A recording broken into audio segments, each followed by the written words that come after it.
It's strange how a year can feel like a lifetime when you live it on wheels. You start with a full tank and a loose plan, thinking you're chasing places. But somewhere between the miles you realize you're actually chasing something quieter. Freedom, stillness, maybe even yourself. The first morning of that year, frost coated the windows of the RV. The world outside was still sleeping. Breath fogged the glass as I traced a finger across it, revealing a glimpse of pale winter light. Somewhere beyond that frost lay the first road of 365. I didn't know where it would lead, and that was the best part. The GPS had a route, but the heart had something else entirely. The first few weeks were all cold mornings and cautious optimism.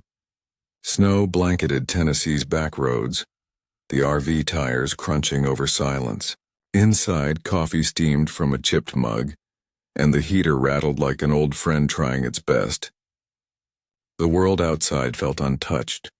Barns frozen in time, rivers whispering under thin sheets of ice, and towns where everyone still waved at strangers. Winter taught me patience. When the world slows down, you notice more. You start hearing the quiet lessons you've been too busy to listen to. By spring, the frost had melted into rain. The roads shimmered under wet sunlight. Trees that once stood bare now wore the soft green of renewal. I crossed through Kentucky, the air thick with the smell of earth and fresh beginnings. Every campground felt alive again. Laughter from nearby RVs, the sound of guitars by fires, and children running barefoot through mud puddles. Spring has a way of making you hopeful even when you don't realize you need it. It's the reminder that nothing stays frozen forever. Not the seasons, not the heart. Somewhere along those back roads I stopped rushing. I stopped needing to know what was next. The road wasn't a line to be conquered. It was a living thing to move with, not against. Then came summer. Loud, wild, unapologetic summer. The world bloomed in full color, and so did I. I drove through the Ozarks, the Pacific coast, and across endless plains that swallowed the horizon. Mornings began with sunlight bursting through the curtains, and nights ended under skies so clear it felt like the universe had opened just for me. In summer, everything felt infinite. I swam in cold mountain lakes, grilled dinner by roadside rivers, and sat in silence that felt louder than any city I'd ever lived in. Somewhere in Utah, under a sky dripping with stars, I realized how small I truly was, and how freeing that smallness could be. Out here, the world doesn't need you to be anything. It just asks you to exist, to watch, to listen. There were breakdowns too, mechanical ones and personal ones. One afternoon in Arizona, the engine gave out on a stretch of road that didn't seem to end. No cell signal, no sound but the wind and the ticking of the cooling engine. I remember sitting on the hood, sunburnt and frustrated, thinking, this is it. This is where the story ends. But a local farmer passing by stopped to help.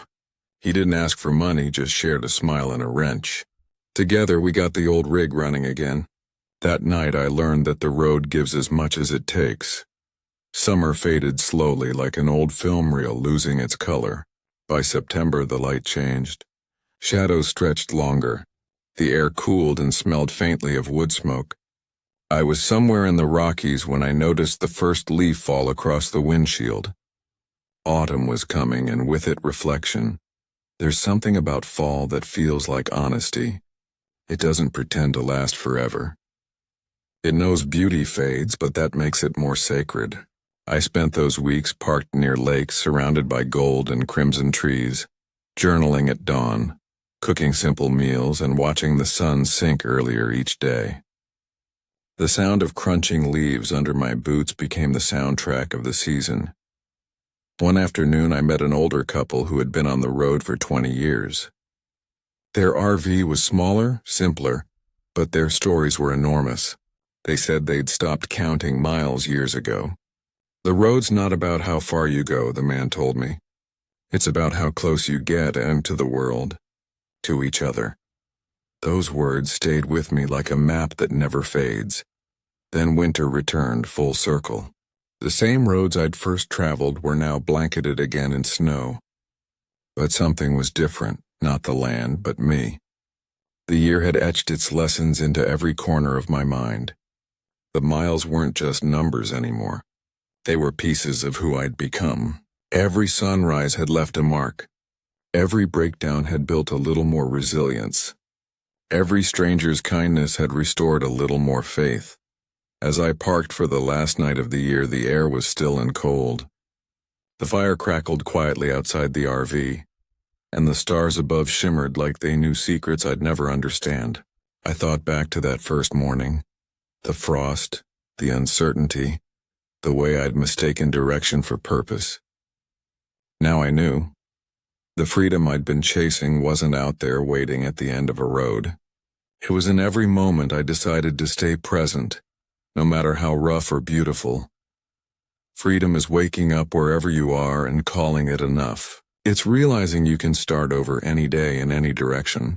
It's not the absence of responsibility, but the presence of meaning. A year on wheels taught me that adventure doesn't always roar. Sometimes it whispers. It's in the gentle rhythm of rain on the roof, in the silence of snow falling on an empty road, in the smile of someone who still believes in helping a stranger. When you strip life down to what fits inside a small moving home, you find out what really matters. And it's not the Wi-Fi, the gadgets, or the schedule. It's time. It's space. It's the raw, unedited moments that remind you you're alive. As I looked out at that final night sky, I didn't feel like the same person who started this journey. The road had taken something, yes, but it had given far more in return. It had given me perspective, gratitude, and a kind of quiet strength I didn't know I had. Tomorrow the road will call again. It always does. Maybe I'll head south, maybe north. Maybe I'll stay still for a while. But one thing's certain. Once you've lived a year on wheels, you can never go back to walls, because the world out here, with its broken lines and perfect horizons, becomes a part of you. And freedom? It's not a destination. It's motion itself. A year on wheels. 365 days of change, challenge, and wonder. The road never ends. It only waits for the next traveler brave enough to follow it. Please subscribe for more adventure.